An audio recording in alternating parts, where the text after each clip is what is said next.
Welcome to the Layman Seminary. Today I have with me my friend and brother in Christ, Rafe.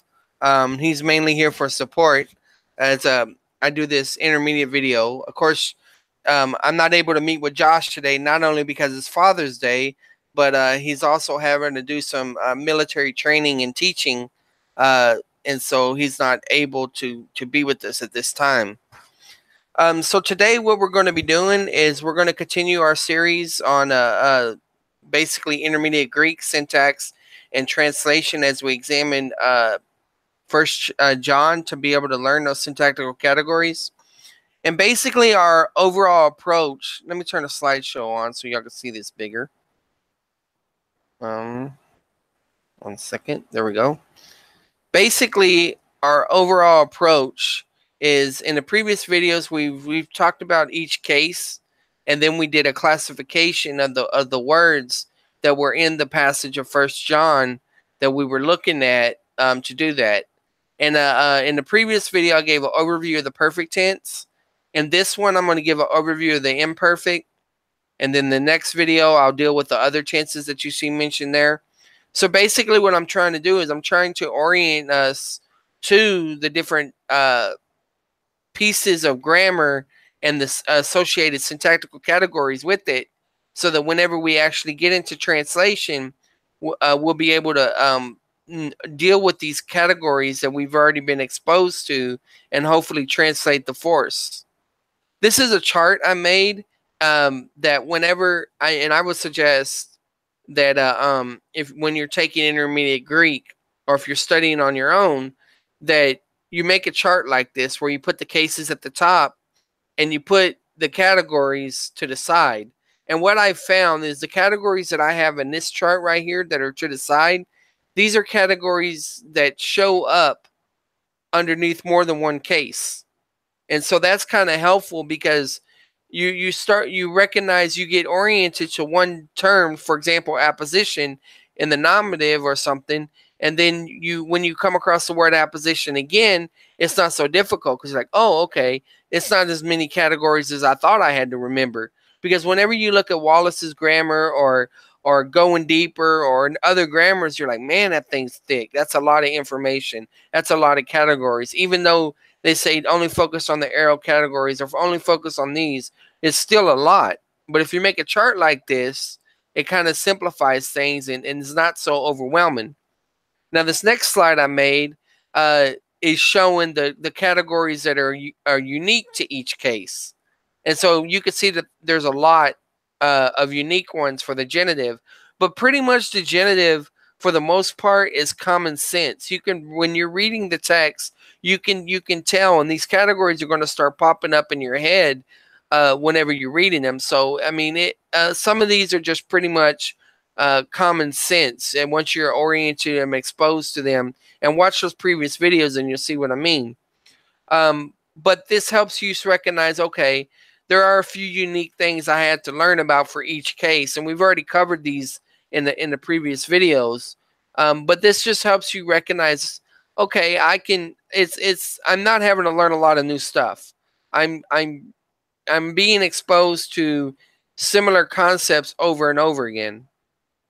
Well, I did the same thing with the verbs, and this, since I'm preparing Josh to use the Wallace's grammar for his intermediate Greek, I'm using the tense system right here. And so I have, and I know that yellow may be hard to see, but I did that to remind myself of what categories I needed to go over.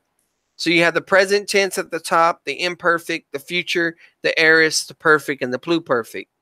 Now, I also underlined, and y'all may be able to do this better than me, to line up all these so that you can see how they relate to each other on a chart.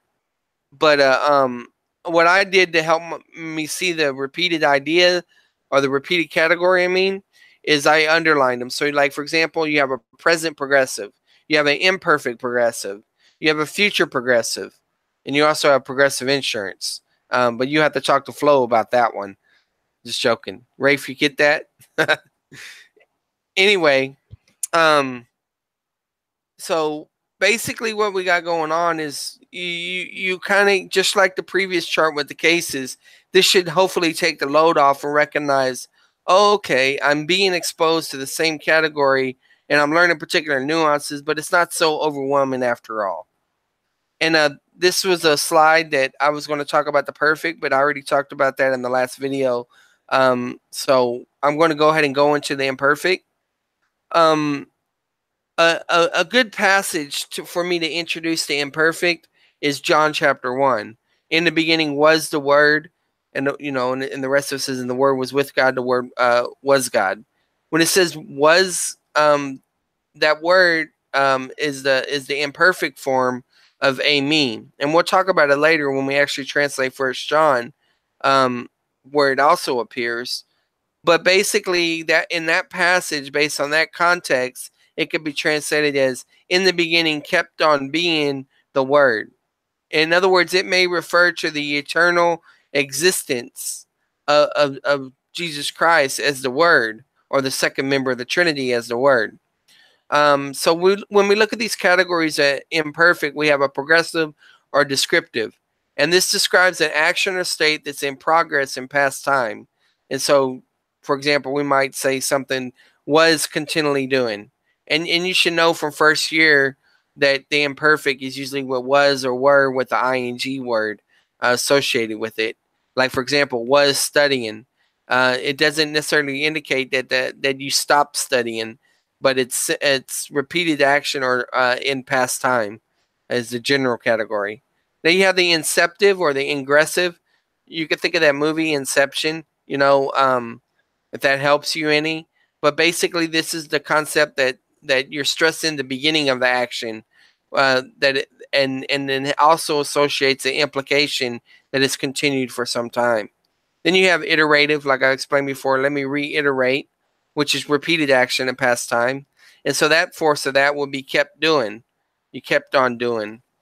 And depending on which grammar you look at, these could all be classified. The next ones can be classified as connotative, um, or they could be treated separately. You have the tendental, which makes me think of the word tendency. Not sure if they're related, but it has the idea of trying. And you have the volentive, which has the idea of you desire to do something, and the connotative means that you wanted to attempt, which is sort of related to the tried idea.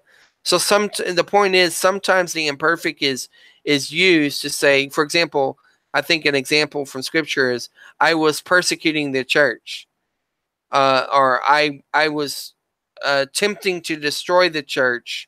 Of course, Paul was not successful in his actions when he was an unbeliever, and so one of these could bring out the force of that. And then also the imperfect can be retained in direct discourse. So basically, what happens in direct discourse is you're quoting what somebody's saying, and so it would become off as had done, like this person had done this or that. And I know that that's a brief introduction. I hope to have a more interactive video next time. But like I said, I'm working around Josh's schedule and things like that. But if this is beneficial to you, share it with others. Let us know what you think. Hit the bell if you want notifications and like it. And keep us in prayer. So with that said, thank y'all once again for tuning in. God bless. And I'll save that for next time.